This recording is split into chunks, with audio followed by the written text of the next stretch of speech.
Hey everybody, it's Tony Pacheco here. Just sitting outside of a Marcus Pizza waiting for a pie. Gonna bring it home. Just want to share a story. It just came from a hair salon, which just opened up on Monday. And after speaking with the young lady who was doing my hair, I think she did a good job. But I did ask her about the story, about the salon owner in Dallas, Texas, and wanted to know what her thoughts were about it, and she knew nothing about it. I said, you didn't hear about her being arrested for going against the local government's wishes to close and remain closed? And she said, nope, she doesn't really listen to the news. So I asked her, when did you start opening the shop again? And she said, on Monday. And I said, well, you know why? It's because of her.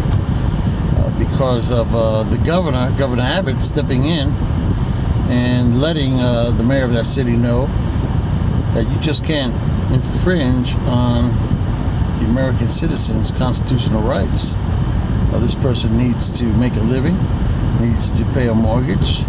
They have people who rent spaces there, who also depend on clients to come in so they can make a living. And she was totally unaware. And I know many people are unaware because they don't listen to the news or they don't understand the news. I mean, the majority of Americans out there rely solely on mainstream media. If you're a Latino and speak Spanish, you've got Telemundo, Univision. Typical Americans listen to ABC, NBC, CBS, CNN, and all the other culprits out there that use the same talking points that they get on a 4 a.m. call every morning, which dictates from one source what they need to tell the people. Their idea of journalism is actually mimicking a parrot. They tell a parrot what to say. The parrot says it day in, day out, day in, day out. After a while, you're saying the same thing the parrot says. It's one of the reasons why I use alternative media. Now, when I say alternative media, doesn't mean all alternative media is correct. But it's my responsibility, as well as your responsibility as American citizens, to be aware of what's going on in the world. So, regardless of how many outlets I use on the alternative media, I know one thing for sure. Listening to mainstream media is not conducive to a free society. They have a hidden agenda, which is not hidden anymore. If I go to alternative media, I have the option of looking at as many different channels, listening to as many different people, and selecting the people who I feel are more in line, not with my politics, but with promoting the protection of our constitutional rights as a free republic.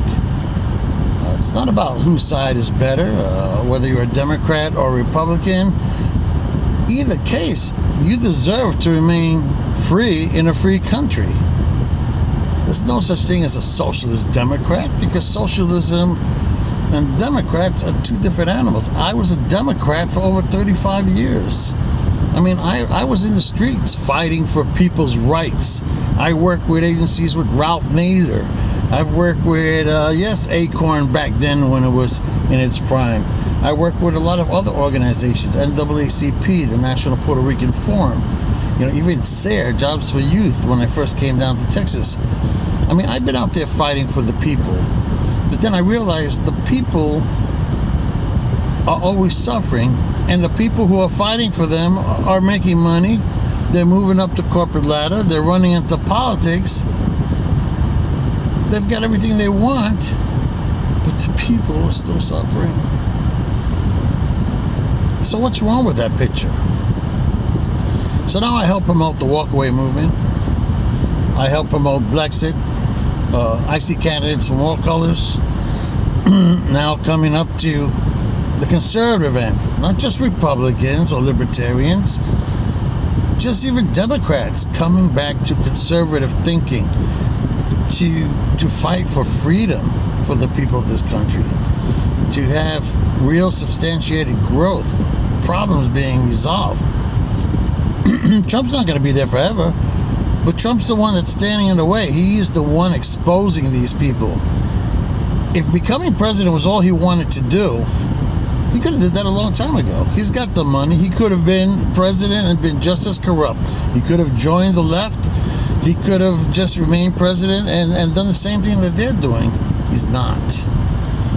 He's just setting the stage for America 2.0, which is becoming a true constitutional republic where the rule of law is king. You're innocent until proven guilty. And anyone who goes against the people and infringes on their rights that is outlined by God and written in the Constitution of the United States should be punished. That's insurrection. That's treason. So now we're going to have a bunch of people going to jail. People that are very popular, very cool. But, you know, I was raised in the streets. Drug pushers are cool. They're really nice with you until they get you hooked on drugs. Pimps are really nice with you until they get your kids walking on the streets. You know, pedophiles are really nice to you. Give you candy, say all the right things and nice things, so you give them trust. And then they take your kids into a back room and who knows what. I mean, there are a lot of nice people out there, and they all seem to be cool, and they dress nice cars and everything else like that. Doesn't necessarily mean that they're good-natured, good at heart, and really care for your interest. So please, don't fight amongst each other. Don't play the race card, you know, because blacks are attacked by racist whites. Racist blacks attack whites. Asians who are racist attack everyone else. I mean, there are so many racists out there and so many different colors. You have to look at the content of people and look at the facts surrounding the situation. Don't take the law into your own hands, but don't allow anybody to infringe on your rights.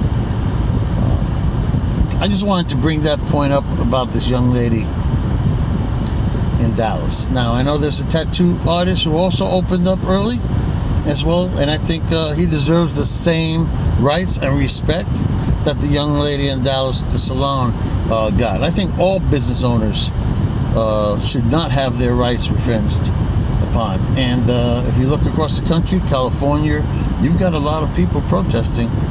They're not protesting against each other. They're not protesting against Trump. They're protesting against the socialist policies put against them as a free people. You can't live all your life with freedoms and have someone just take it away. We are American citizens. We are not children. We just can't give away everything to people who don't deserve it and then give away our freedoms. While those people who don't deserve what they're getting, they're walking around scot-free. You got criminals coming out, good people going in, families suffering, being destroyed, businesses closing. I mean, this madness has got to stop. People have to come to their senses. Is it really that important that you're angry because somebody lost an election? Or is it more important that your children are raised in a country that's not going to discriminate against them, that's going to maintain their rights so they can be what they want and not be told what they have to be? I mean, if you have no idea what socialism is or communism is, take a damn trip somewhere and try to live there.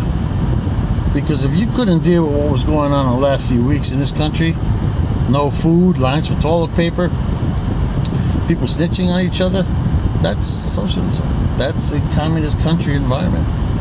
Tell me you want to live in that. Unless you're the snitch, and even the snitch doesn't get much. And if the snitch messes up, boom, you're gone. They'll put you somewhere in a concentration camp or even kill you. Let's all think rationally. Let's get together. It's a beautiful thing when we see a bunch of Americans get together, regardless of what their background is, their color, or what have you.